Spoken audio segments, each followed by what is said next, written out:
office hours. And let me stop.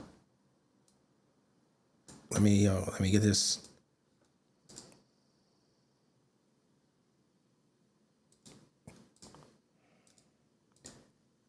All right. And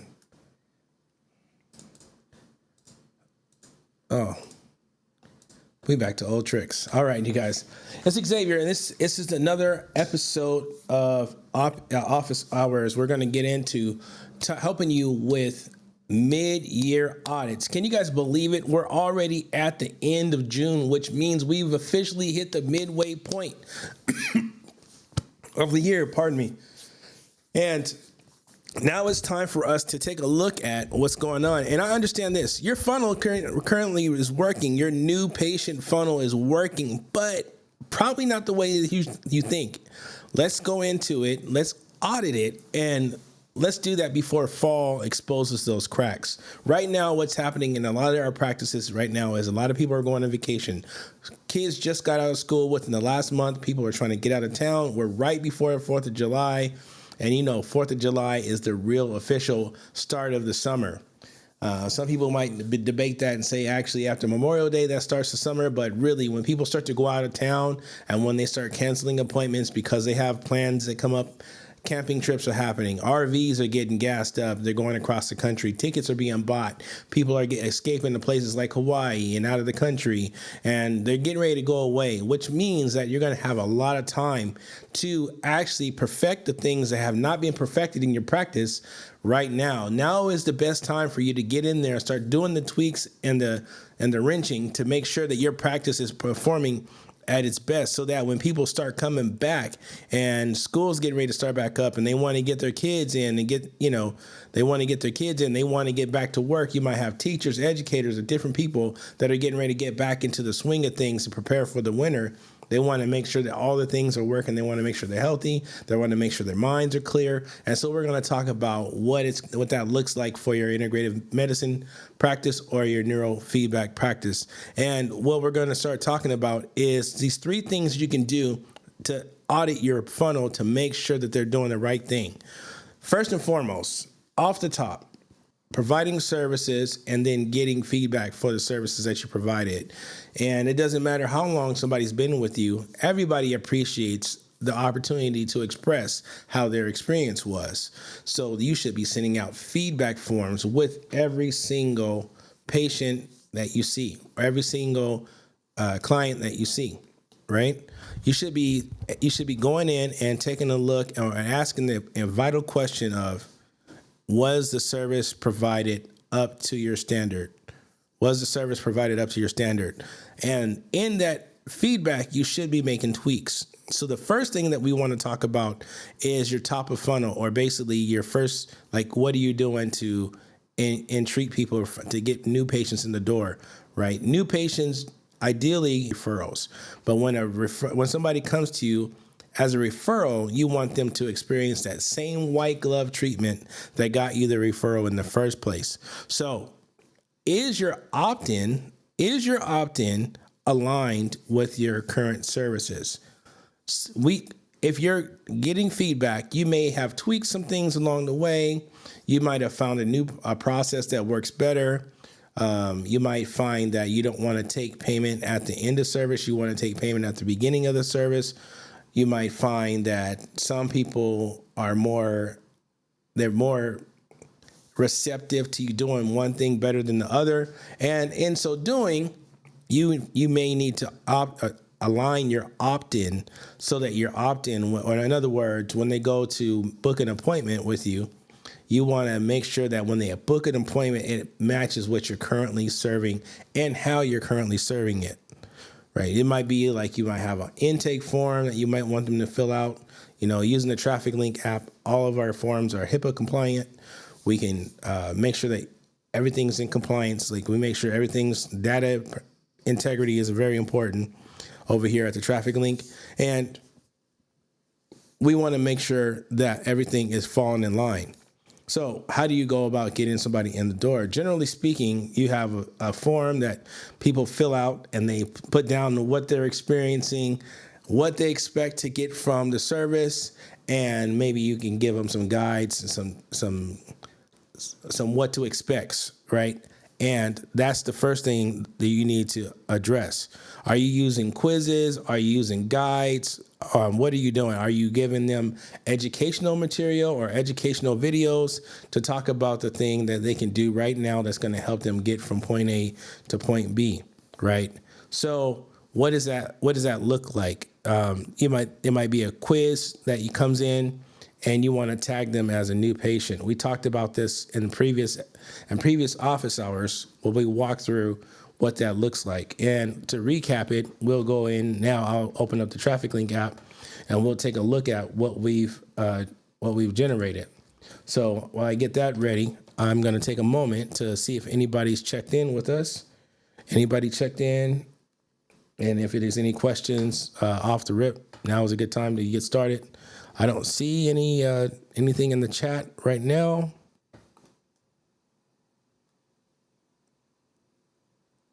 Let's see here.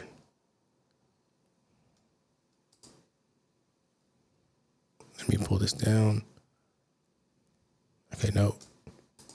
Yeah, I don't see anything in the chat right now, but let me check some other places, make sure everybody's there. And I know I've probably been talking really fast off the top of the office hours.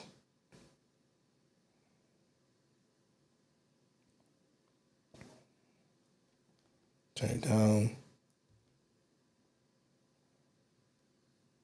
Chats, no chats. All right. So we're going to go ahead and get into it. We're going to take a look at the forms that we created before, and then we're going to look at the automations to show you kind of how they're working and what that looks like, because it's important that you understand. I guess the subtext to this is your journey, as your patient journey, still congruent to what it is that you're offering right now, right? And are you marking people along the way? Tagging is a big deal. And it's very important for you as a practitioner, a business owner, to be able to look and see where the people that are dealing with your business currently are. Are they at the beginning and they're just looking? Have they booked their first appointment and not showed up? These are different tags that you can apply. Like they booked didn't show, booked, showed up, purchased, and then maybe there's a note in the contact record that says they purchased this or that. And your EHR should be talking back and forth to your CRM, right? So that some information is made available in your CRM that may be more contact or relational leaning, as opposed to medical or practice leaning. But there needs to be a communication between the two. And just knowing where people are in the journey is going to mean the difference between you having a really profitable fall and a fall that you wish you could do all over again by the time that winter comes. And now is the time to do it, especially right now when you don't have, when your patient flow might be coming down. It might be the slow season of the year for you. The patient flow might be down while people are away enjoying their life, enjoying the sun, and doing what they do. Now is the time to go in and take a look at these things. So let's pull up this form, and we'll take a look at. I'll show you what this looks like. And this is we might do like a patient symptom quiz. And so let me go ahead and share with you guys the screen. Okay. So here we are. So we basically have the personal information, like first name, last name, mail, email, phone. It's very important that you don't collect any more information than you're going to immediately use from a marketing perspective. Now, when they get in the door and they become a patient, then you get the information so you can put it in the EHR, and then that's where you get more information. But if you're not going to, say for instance, if they're filling out information and you're not going to send them an email confirmation and an SMS confirmation, then don't ask for the SMS. Right, very bare minimums you need to ask for up front, because you don't want to start the trend of a horrible experience and coming in on the like, know, and trust factors on a very low basis or a very low level. If you ask me for information, but you're not going to use it right away, then it's maybe not a good thing. So in this case, to that point, maybe asking for an address right now isn't a good idea. Maybe once you get them in and they sit down, or just before they come in for their appointment, then you ask them to fill out or complete their profile. But right now, we're assuming they're at the point where they just got a referral from their friend, or their neighbor, and they say, hey, you got to go see Dr. So-and-so, or you got to go see this neurofeedback center over here. And they go, and now they're on your form, and then they fill out information. They just kicking tires at that point.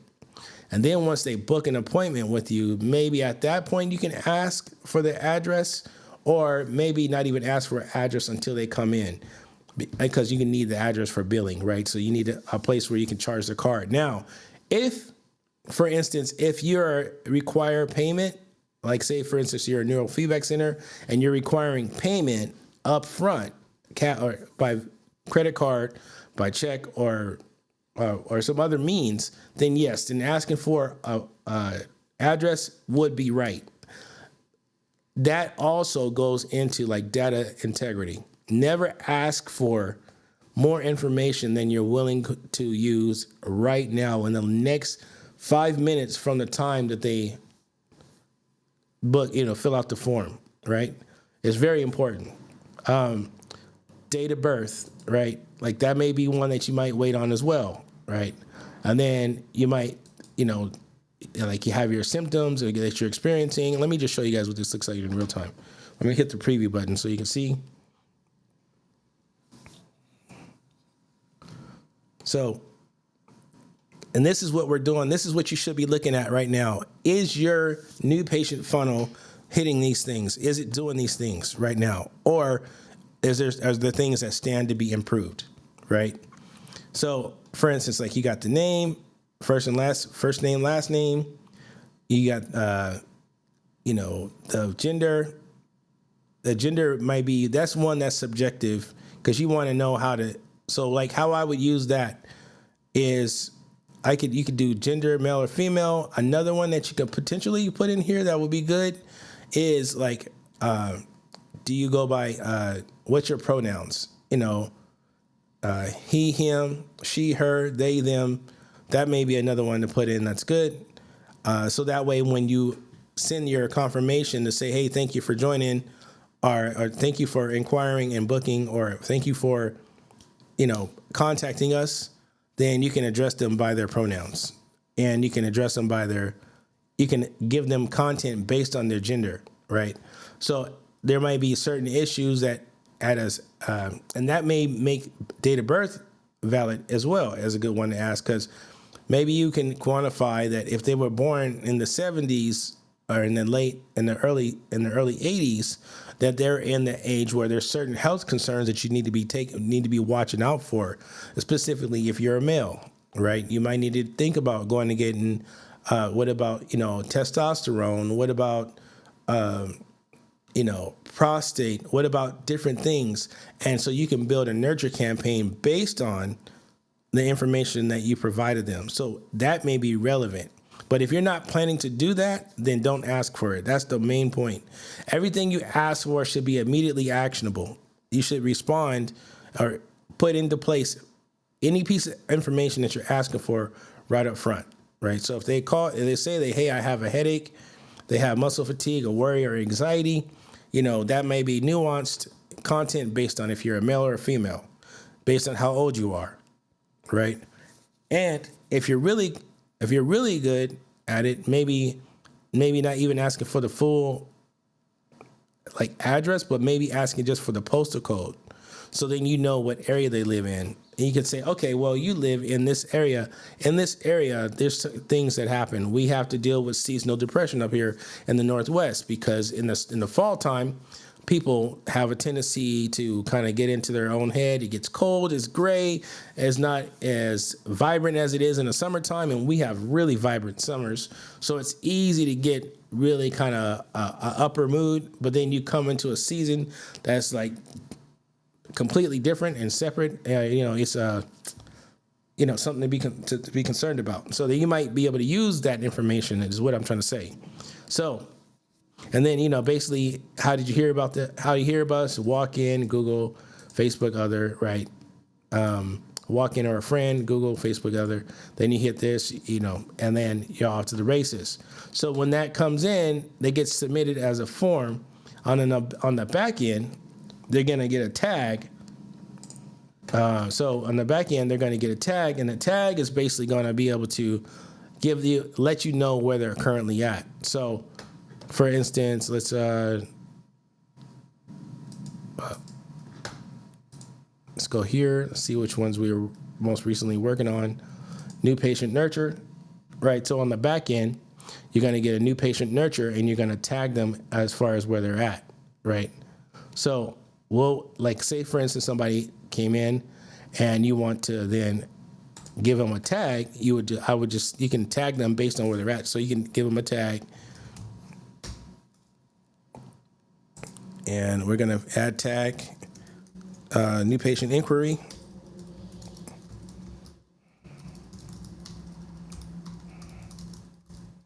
And there's two ways that you can address tagging people, right? And this is something that you would have to make a decision on as a practitioner, and I will walk you through this and how to make this determination. Do you want to see a list of all the places they stopped, or do you want to see where they're currently at? Me personally, I like to see a trail. So for every step they take, in every significant step they take, I want to see a tag, so that when I pull up the contact record, I can see a list of tags that have been applied to the contact record. I can see that they had a new patient inquiry. Then I can see they had booked an appointment. I can see that they showed up for an appointment. I can see that they had a follow-up call. I can see that they have rebooked. So then I know I can kind of see the cycle of where this person has been, let alone all the different touch points within the CRM or within the marketing platform or the patient outreach tracking platform. I call it a CRM. You can call it whatever you like, but you can look in there and see where they're currently engaging. Did they hit the landing page that was specifically built to handle a certain symptom? Like, for instance, last time we talked about if they clicked on, they had bad headaches, and they would go take them to a headache landing page. If they clicked on, I had muscle fatigue, it'd take them to a muscle fatigue landing page, and that's all built into one funnel. But you want to know where they've gone, so that you can look and identify where you're getting the most bang for your buck, and therefore you can start giving that place more energy. What they say, you can't grow what you don't measure, right? And you should always inspect what you expect. And if you're expecting people to stay with you and grow with you, then you need to inspect. And that's kind of the whole theme of what we're talking about today. Mid-year audits for your funnel. Okay. So then we would add the tag, and we would go new patient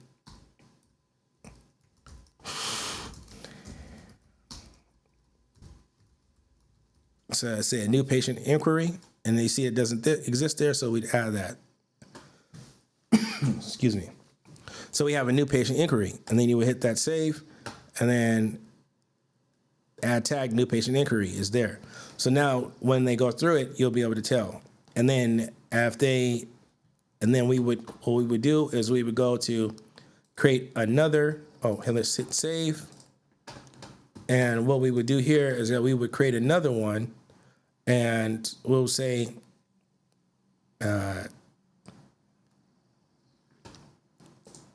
create, and we go create from scratch, and then we would wait to see if there was a calendar booking.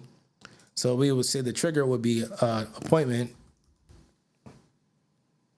customer booked appointment, and we would hit the filter in calendar, and then we would put new patient calendar and hit save.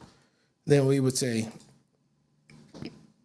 we would wait 30 seconds because you got to give the system a little bit of time to kind of catch up to things. It's just a good practice, something that you'll always see in your in your MOS, your marketing operations system for your practice, you'll always see where I've put in here, or my team has put in here, to wait 30 seconds, okay? Or wait some period of time after an action is taken or a trigger has been triggered. So then we would wait 30 seconds, then we would go tag, right? We would add a tag for that person, and then we would say appointment, new patient appointment.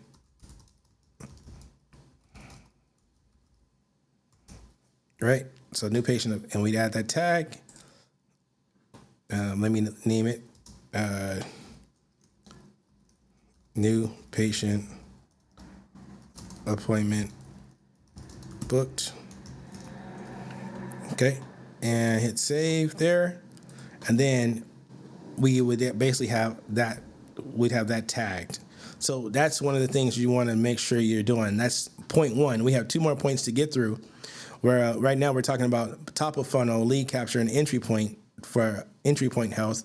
In other words, are you handling every new referral or every new patient with that white glove, giving them that white glove treatment so that you can address them according to where they're at in your funnel? That's a very important thing. How many times have you like, say, take an Amazon example.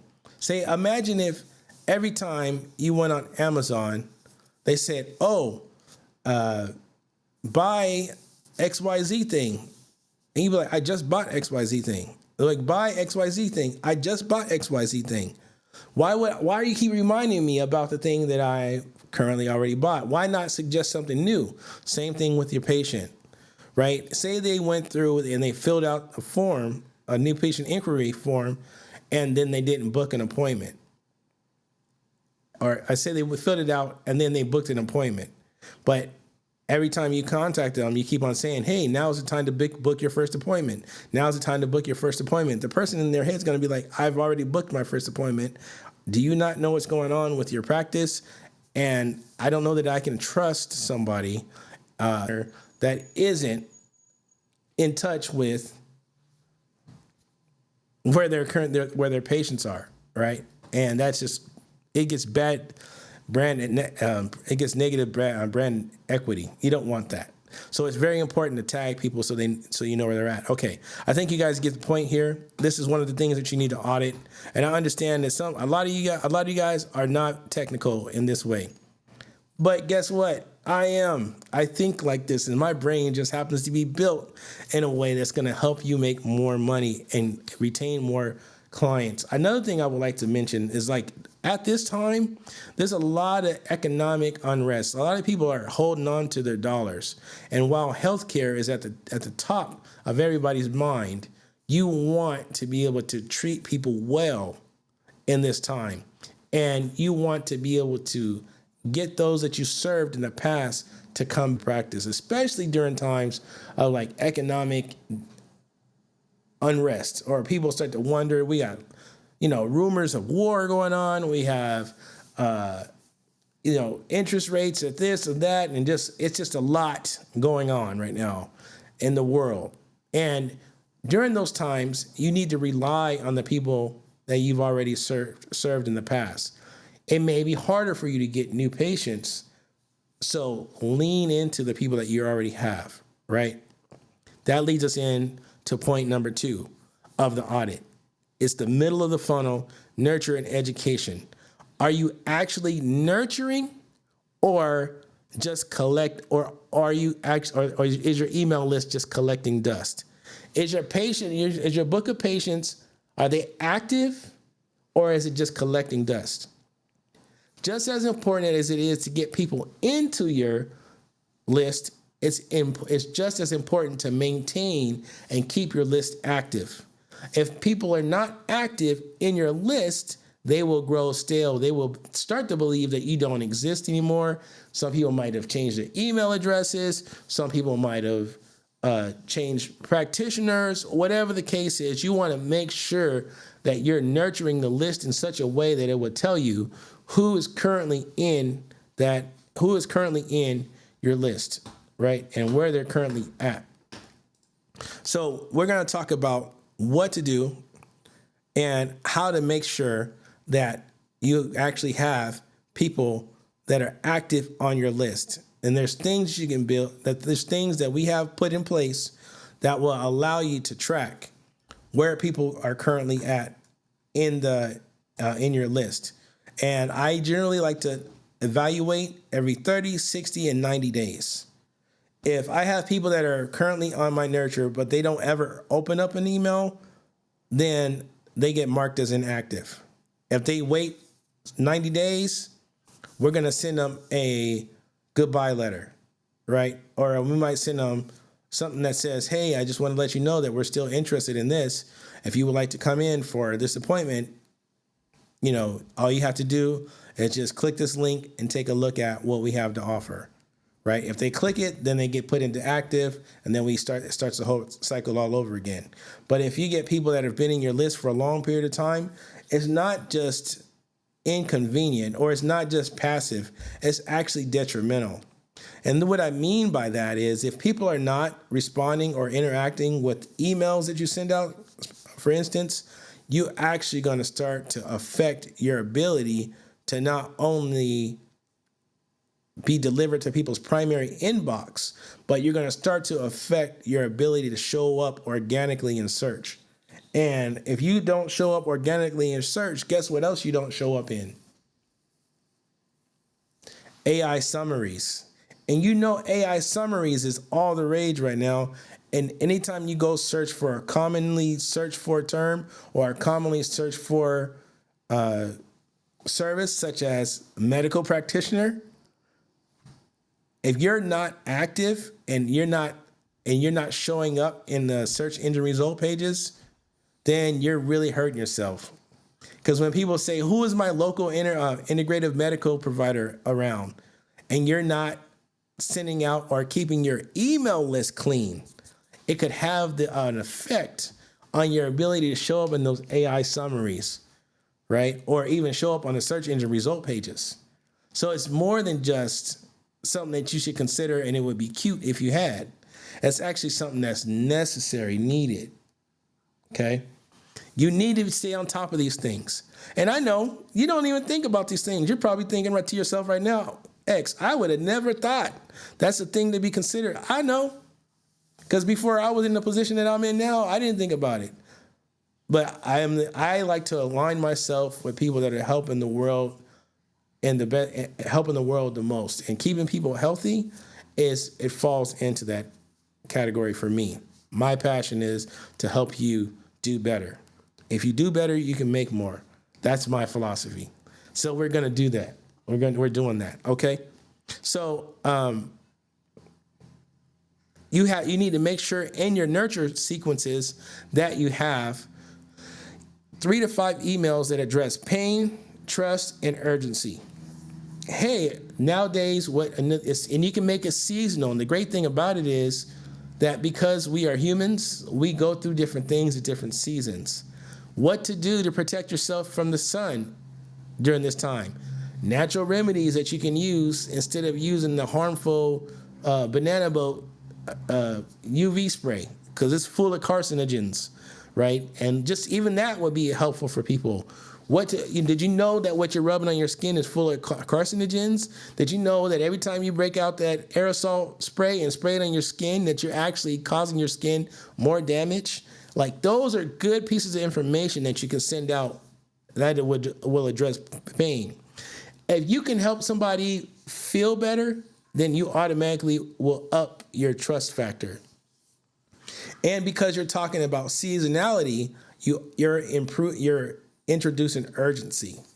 So just before you're getting ready to go out and enjoy your post 4th of July or your pre 4th of July vacation out on the lake or out on the water, make sure that you're aware that what you use to protect your skin could be just as harmful or worse than the UV rays that you're experiencing, right? It's important, right? If you start to address the people on your list that way, you're going to get people to engage. And those people that don't engage after a certain period of time, I say anywhere from between 90 and 120 days. If they never opened a single email, then they need to be put into either a standby list that they don't get sent emails, and you're just waiting for them to click something, and then it puts them back in the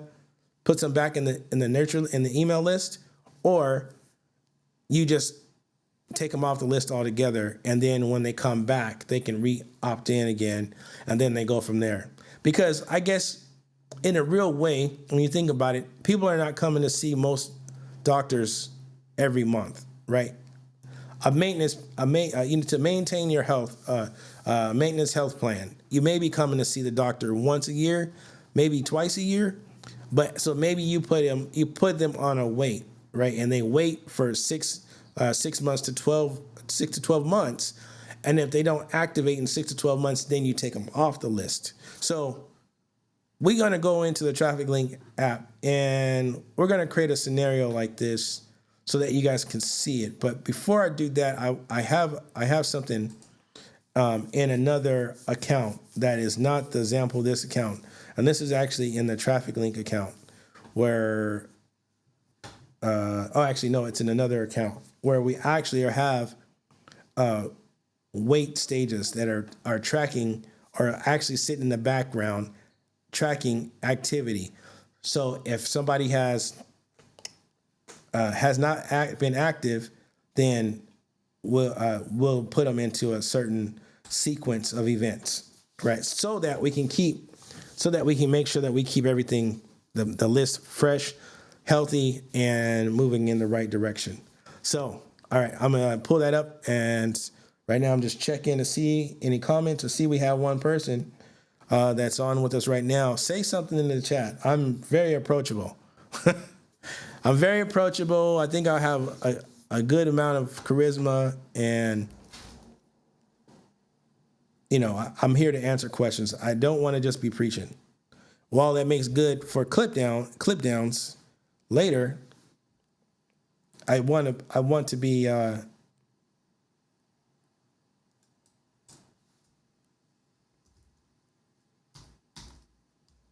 want to be able to answer questions while we're live.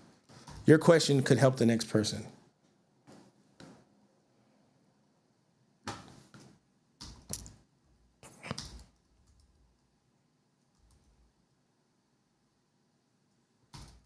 All right, so I'm looking this up right now.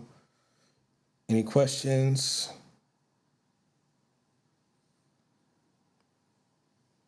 All right. Let me show you what this looks like. If I can't find it here in a minute, we're just going to create it from scratch. All right, so let's go.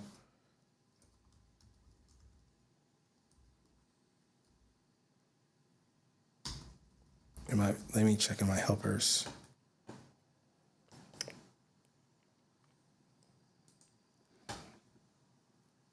Here we go. And I'm actually going to share it.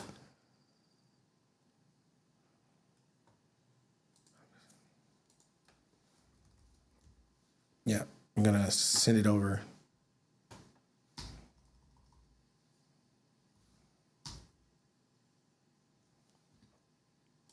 I'm going to submit that, share that over there. Engagement tracker. It was engagement tracker and trigger and tracker. That's what it is. Okay. So we're going to show you this engagement tracker and triggers. Right.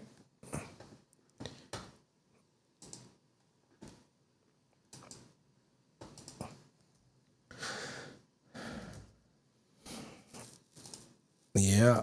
All right. All right. So now we're going to switch over to our account, and I'll show you there. So that way I don't have to expose anybody's information. All right. Okay. So I'm going to go ahead and switch this over, and we're going to walk through this just a second while the system is catching up to the internet speed.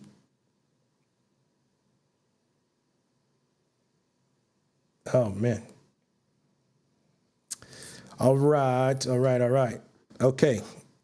Trigger.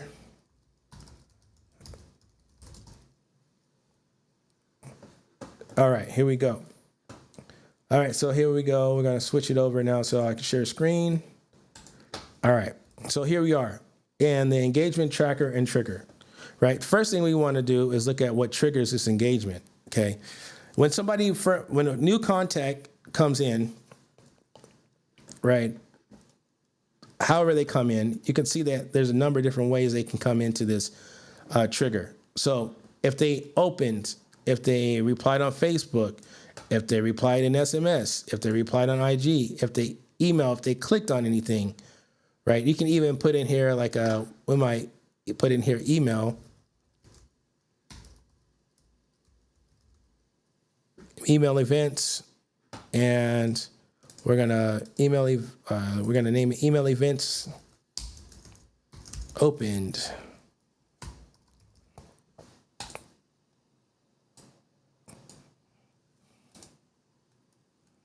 So if they open it, we want to know. Oh, I already have it. All right, I have it already. All right, didn't see that. Okay, so where's it at? Yeah, email if they opened it. Yeah, that was the first one I read. Goof. So you want to be able to add a system note, right? Right, trigger less than 29 days, right? So from 0 to 29 days, we're waiting to see, and from 30 to 59 days, we're waiting to see, and from 60 to 89 days, we're waiting to see, and then after 90 days, we put them into a long-term, nurture, or a sleeper nurture, where they're not getting any emails at all. They're just in the background, and when they get active again, then it puts them back into engaged and active. And now that they're active, now they can get back on the email list, right? Or they can re-engage with the community. It's a good, a responsible way to make sure that you're not burning out your list, and at the same time you're being respectful of their inbox, right? And so, but basically, so you're going to update the contact field, last interaction, and it's going to say last interaction in the current date. So whatever the current date they trigger, any one of these triggers opened, if they replied, if they done anything, it's going to update a field called last interaction. And that last interaction is basically going to be updated so you can look in their contact record, and you can see in their contact record where they last interacted. And you could even include the fact that they last interacted. Say, I wanted to thank you for opening, for checking out our email that you received on X number day. That's something I can say right here. That would be very important to say. Personalization is the key to stickiness. The more personalized your messaging is, the longer people are going to stay with you, because you take them from the perspective of, oh, I'm just another patient, to, oh, Dr. Chan really does look for me, right? Oh, Dr. Smith really does pay attention to me. Like, yeah, I was. And they might even go back and be like, hey, what? Did I really open up the email? And guess what they're going to go do? They're going to go back to find that email. They're going to look at it. And guess what that does? Then that sends a report back to the email service providers, unless the email service providers know, oh, this person's providing relevant information. And guess what else that does? When that happens, then it ups your overall domain authority. And now you have more domain authority. Now you're going to show up higher in the rankings, in the search engine, results pages, and you're going to more than likely help your probability of showing up in AI summaries. So it's all, the whole system, when it's put together, it really is a well-oiled machine.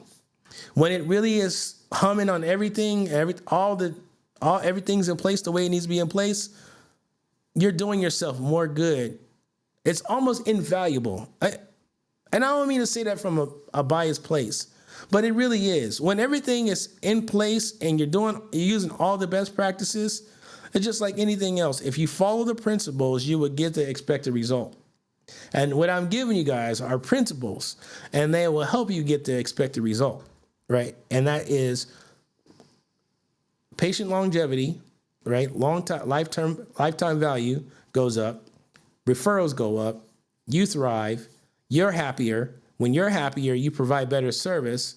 When you're happier, you think deeper, you think more, you're more considerate of those that you need to help. And those that you need to help now start to live their best life and they start to thrive. It's a whole ecosystem.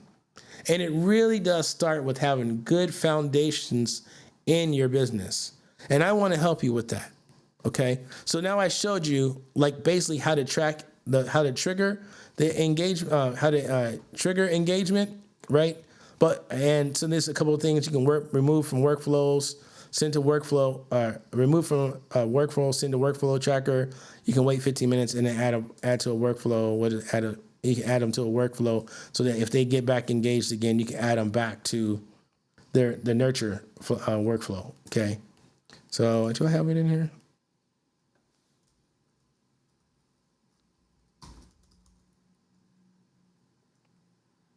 Yeah, new patient nurture. Okay. Yeah. Add to workflow, new patient work. Okay. Right. Or you send them to new patient workflow, or you send them to wherever they want to go. So another thing you could do is just have a branch split right here. So you can say if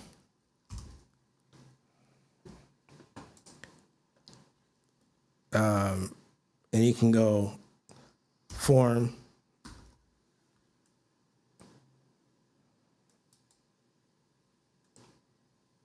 and what was the name? It was symptoms I experience is headache, right? You can send them down the headache nurture sequence, right? Oh, not add segment, add a branch. And then it's if symptom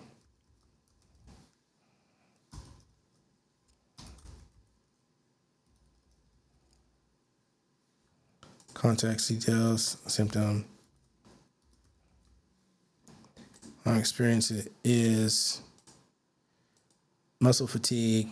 You can send them down that branch.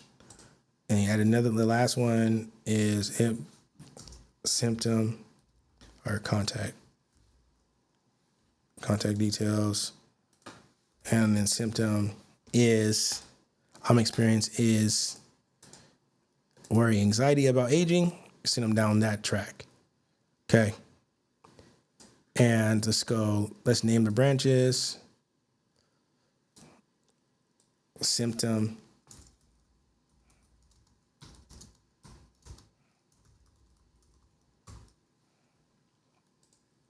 Okay, and the first one's headache.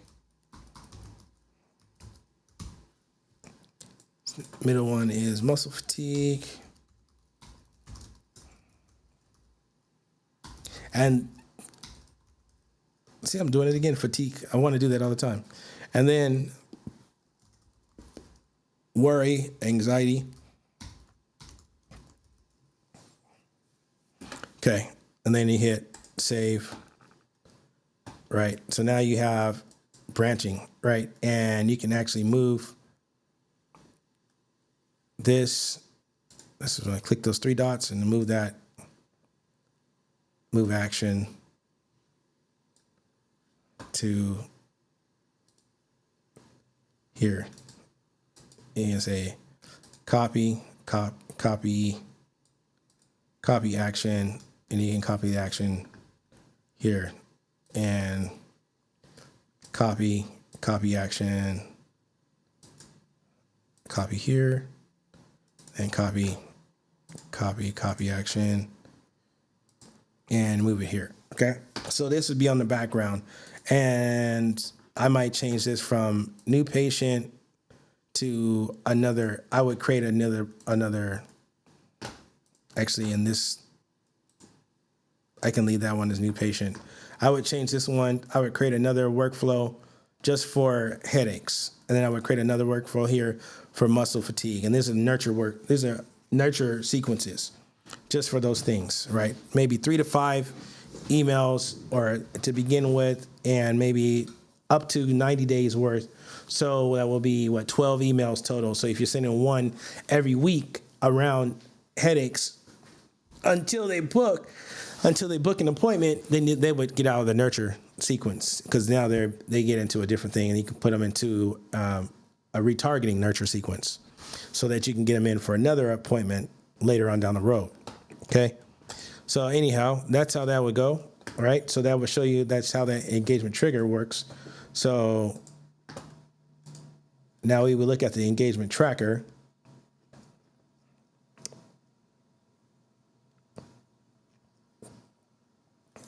All right. So tracker. And then the engagement tracker is where you get into looking at the first one was, update. Anytime a new contact comes in, you wait 30 days and you update the last interaction to say it's going to be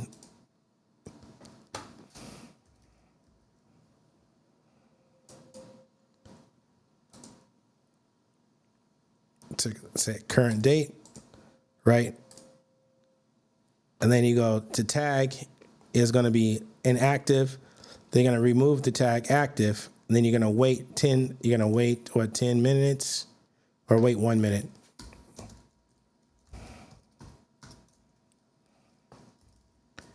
And then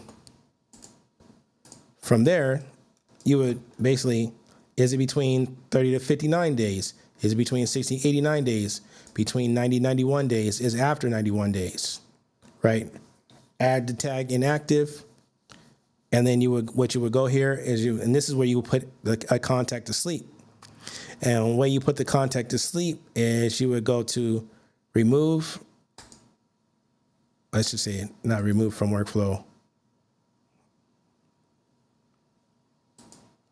Yeah, remove from workflow. Right. And then you would, so then you remove them from a workflow, right? Oh, that's not right. You would basically add the tag inactive, right? And what I want to do is delete that.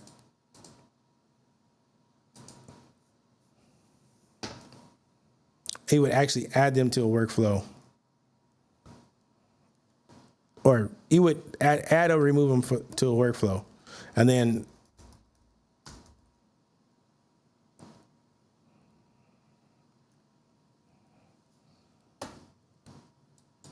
there should be a sequence or for you to add something on here. And then basically you would remove them from the workflow so they're no longer being engaged.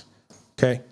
So that's basically what the tracker does. So the trigger is basically checking to see if they're at all active, right?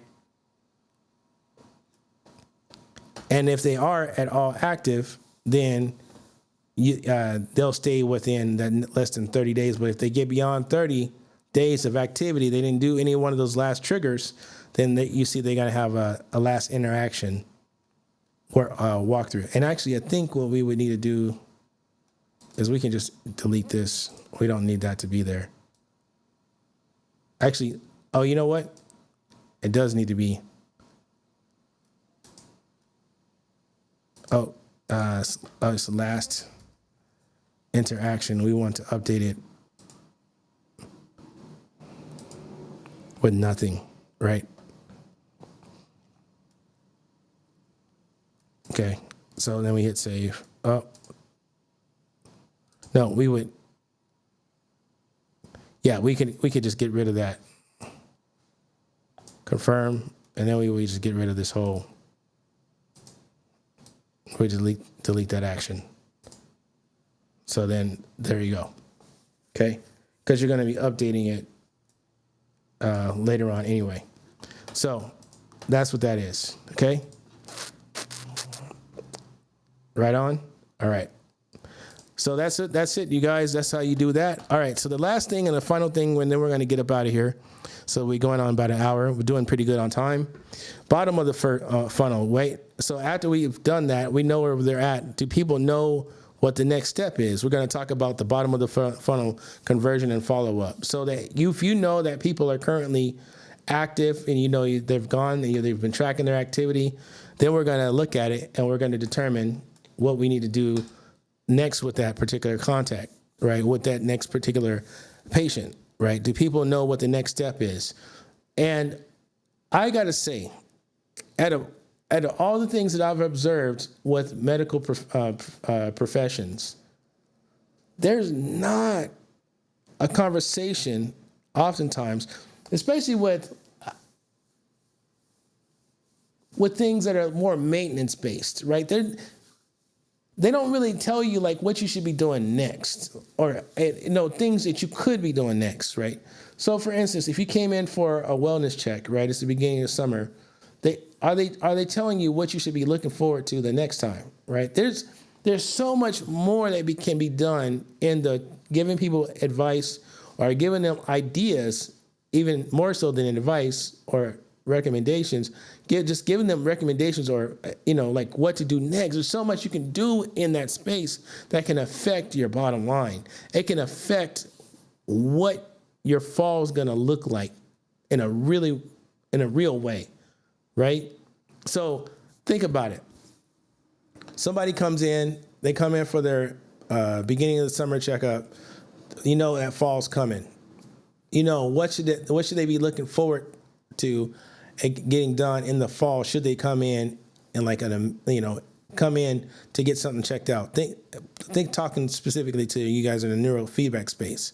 They come in, get a scan, they figure out what needs to happen, how to prepare, especially if you're regional. Let's use like where I'm at, how to prepare for the fall fog, right? For the fall mental fog, what you should be getting ready for, supplements that you can take.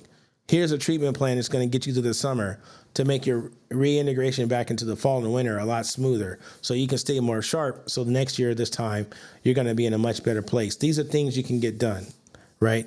That's one thing that you need to take a look at. It kind of look like this. If you imagine it like a ladder, right? If they came in on this step, you got everything done on that step. And everything, all the money, the profit, everything is made on that step. What's the next step up that's going to be both helpful and profitable for you and for the patient, right? It could be supplements. It could be a customized wellness plan. It could be how to get your family on board with your wellness plan. It could be a bunch of different things that you can be doing, and you can probably assess a value to it, right? You can probably assess it's going to cost X number of dollars to come up with this plan, and it may be something insignificant, but you do enough of those insignificant, discretionary, like people don't mind paying an extra $50. They might not mind paying an extra $100. You get enough of those throughout your book of patients, and that could really affect your bottom line, right? And are you making it easy or to book or ask questions is another thing that you can be doing to help with conversions and follow-ups, right? Are you reaching out and saying, hey, we're having an open Q&A about mental clarity. Would you like to join, right? And you don't even have to really commit to the whole event. Like, for instance, right? Would you like to join the waiting list? Do you have waiting lists that are for special events like that? That's one thing that can be done. And if you don't have that currently in your funnel now, as a practitioner, think about that.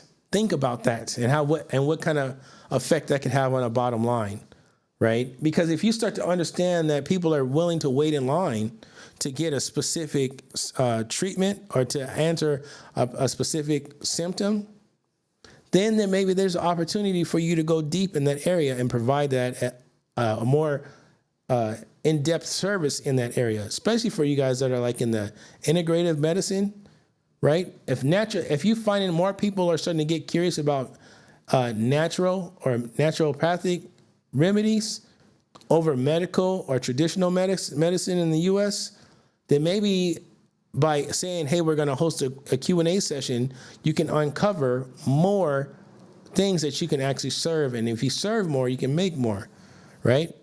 Which you don't, like what they say, if you don't measure it, how do you grow it? But if you don't ask the right questions, how do you discover new opportunities? And maybe opening up Q&A sessions to come and just like, hey, I'm your doctor. I'm already slam packed, but I'm going to carve out 30 minutes. And we're only going to answer the questions that are given on the thing. Or maybe you have an open podcast, right, where people can tap into, but make it only exclusive to those that are on the list, right? Where you can just not dive into like specifics, but generalities and things that can help people answer deeper questions. Help them identify that, oh, there might be something there I need to talk to you more about that I didn't realize that I could talk to you about. So making it easy for them to book and ask questions, that's another thing you need to do on the back end, right? That's another form that you can fill out, right? A follow-up form. And are your hot leads being followed up with manually or automatically? And that's referring back to what we talked about before, right? We talked about giving or setting up systems that give priority to certain sectors or certain segments within your book of patients. New patients, they want to come see you because they're excited. Why would you make a new patient wait 2 weeks to come see you?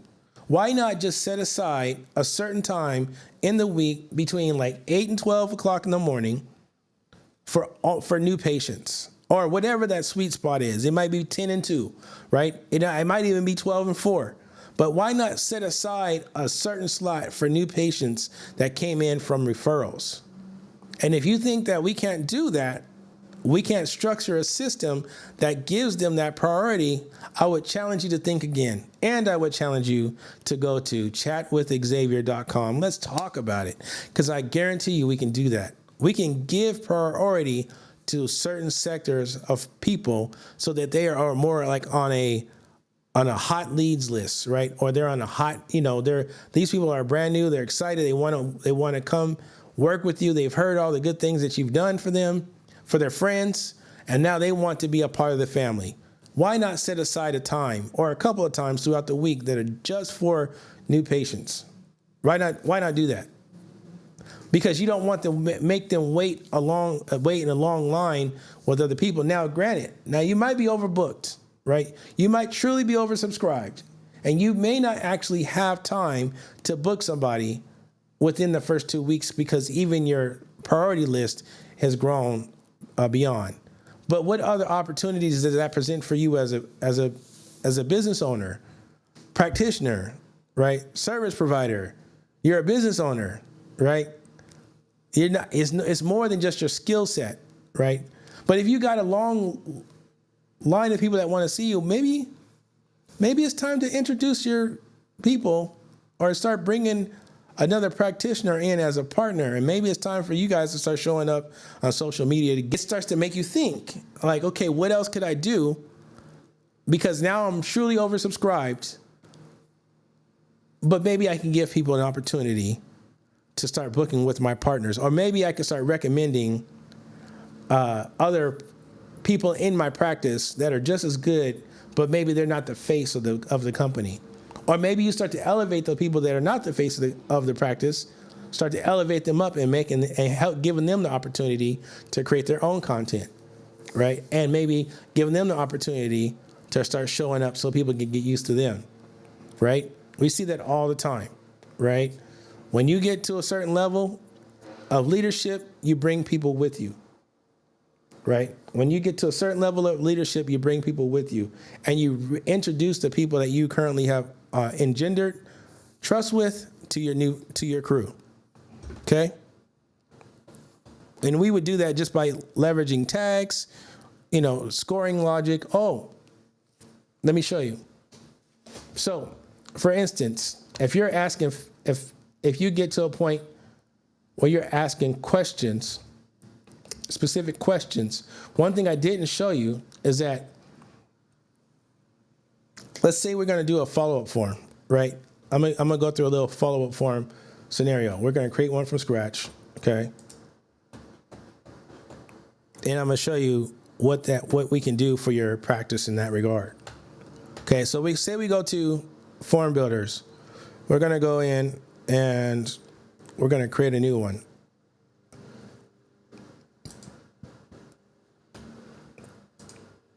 We're gonna call it the patient Q&A. Okay, so in the patient Q&A, I'm gonna name it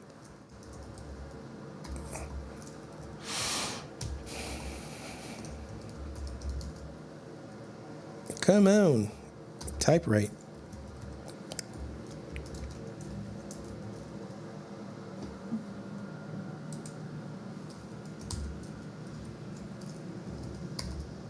Okay, so for patient Q&A,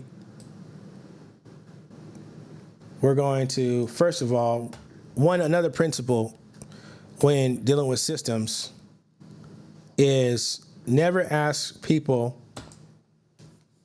more than, never ask them the same question more than once. So the reason why I'm hiding this is because I can turn on this feature over here, options, form settings, sticky contact. So that anytime somebody comes back, that they'll have their contact information here, right? Now, what I might do, and this is a little trick here. So in this form, I'm gonna unhide it, and instead of name, I'm gonna say hello.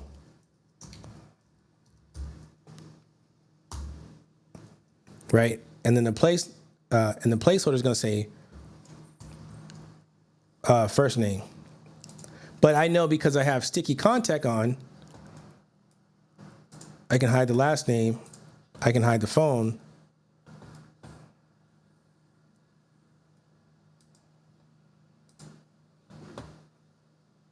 and I'm gonna make the email required. But the email should already be there, right? Because in the Traffic Link app, there's two things that you can key on to make sure that they're unique: phone number and email. You can have duplicate names. You can have duplicate first and last names. You can have duplicate a bunch of other information, but what you'll never have duplicates of is the phone number and the email. So we're going to hide the phone number, but we're going to make email exposed, right? And in the email, I can say confirm your email, right? And then they'll just be there. If it needs to change it, they'll change it. Now, if they ever do change their email, it will create a new contact record. Now you may have duplicate contact records. And that was another thing that we can be looking out for when we do an audit on your system, is to make sure that we don't have duplicates. Now, because we're doing a Q&A, we don't need the consent form. We don't need that. We don't need the privacy, because these are people that we're already working with.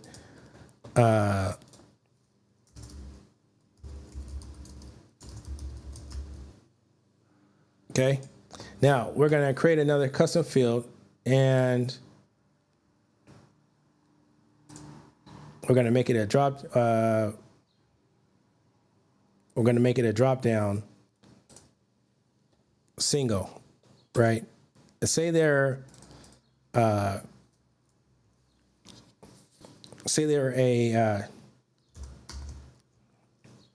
they have a headache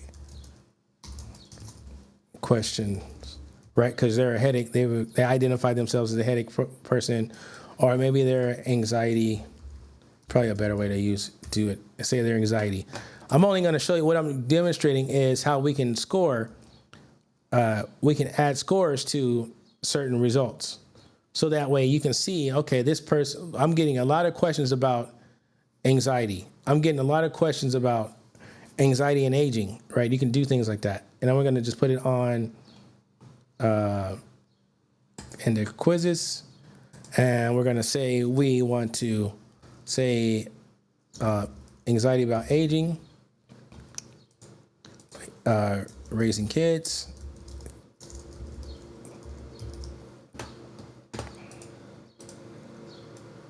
Or you can just say, or just do it this way.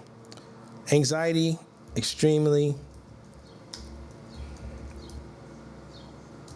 low. Concern, some concern, and then high concern. All right, let me put some capitalization on this. Get rid of that C. Right? And we can what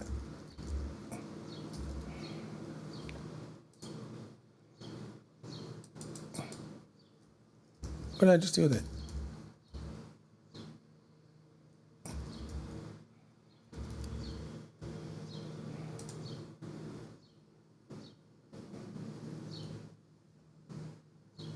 What did I just do with it? Oh, quizzes.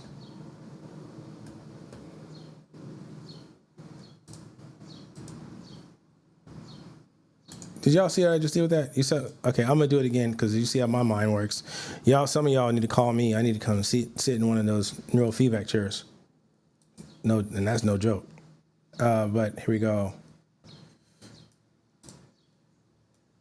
So add it again. Actually, I'm gonna do like this. Well, I'm not gonna do that.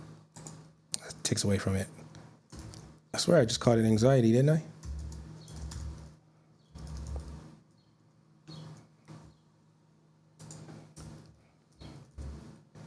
And I'll put it in the group for quizzes. Extremely low.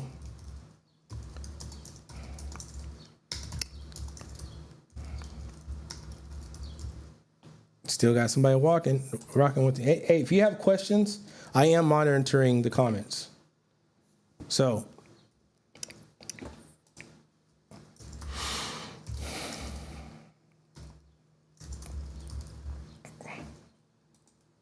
and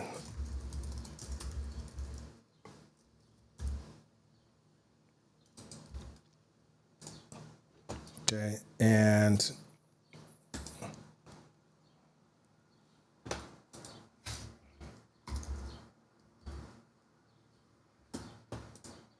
yeah, there he goes. I knew it was in there. Okay, so you can put in. We can click on this anxiety concerns. We can go over to options, right? And we can enable calculations. So if it's a low concern, we can put 1. We can put 2. We can put 3, right? And on the back end, you can calculate how many submissions or what's your total high concern. You can do an export of your submissions and figure out what the anxiety concern level is. So then you can kind of get a feel for what people are concerned about. So let's do another one. Let's do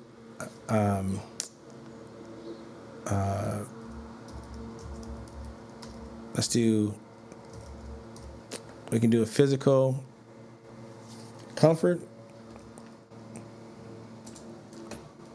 And we'll do another one just really quick. Physical comfort. And then we're going to wrap it. We're going to put a bow on this edition of Office Hours, and we're going to see you guys again the next time. But we're going to finish this out. Physical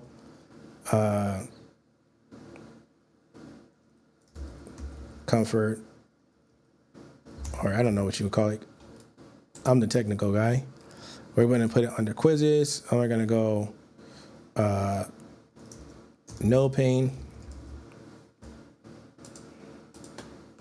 some pain,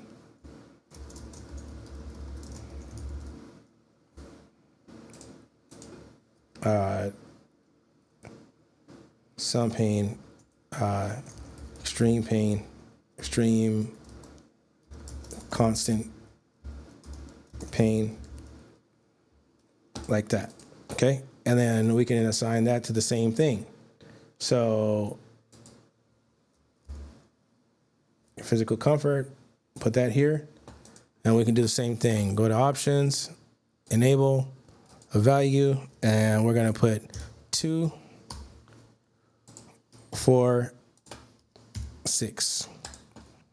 Okay. Now, what's cool about this is that now you can do a thing that's called like a calculation summary or score. Where's it at?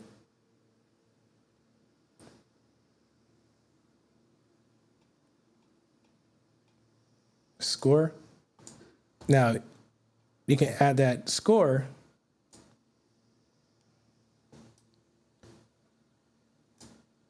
so, and then you can make this a wellness score. Call this wellness score. You can hide it, or you can show it depending on how you want to go about it, right? I would say as a practitioner, I may not want to know I may not want them to know what the score is. But like, say for instance, if it's a certain score of like 40 or better, they now become somebody you can reach out to. Somebody in the front office can reach out and say, hey, wanted to call and check up on you. How are you doing? I noticed that you had a wellness score of 40 plus, and generally speaking, that means we can get you in in a priority status, right? It gives you more insight. Okay. So anyway, I just wanted to kind of show you that you can assign scoring to your follow-up and make your follow-up more intentional. You can also message according to that. Like, say, for instance, if they have a wellness score, you say, hey, we have a wellness checkup.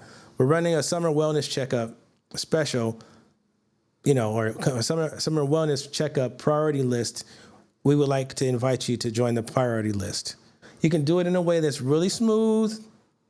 You can do it in a way that doesn't offend, but it kind of lets them know that, hey, they kind of did pay attention. Why would they send that? Well, we got a wellness score of X number, whatever the case is, right? And another thing you could do with your follow-up, and I just want to show that. Now I'm just showing off. This is a bit of a show and tell. We're going to put in a multi-line text underneath physical comfort.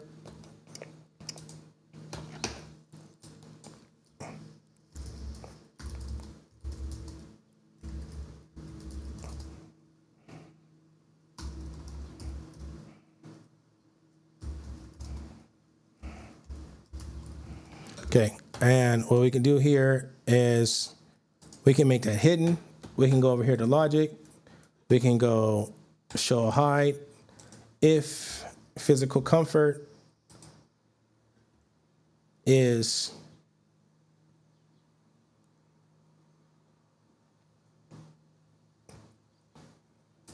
filled, or I say is equal to extreme or constant pain, then show more about physical comfort. So if they're saying that they have extreme pain, then you want to know more about that, right? So, and I'll show you what that looks like. So we'll hit the preview, and we can go here. So they choose extreme constant pain. It should. Hold on, did I hit save?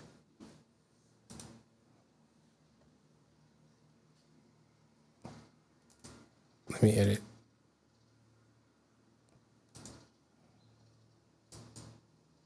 There we go.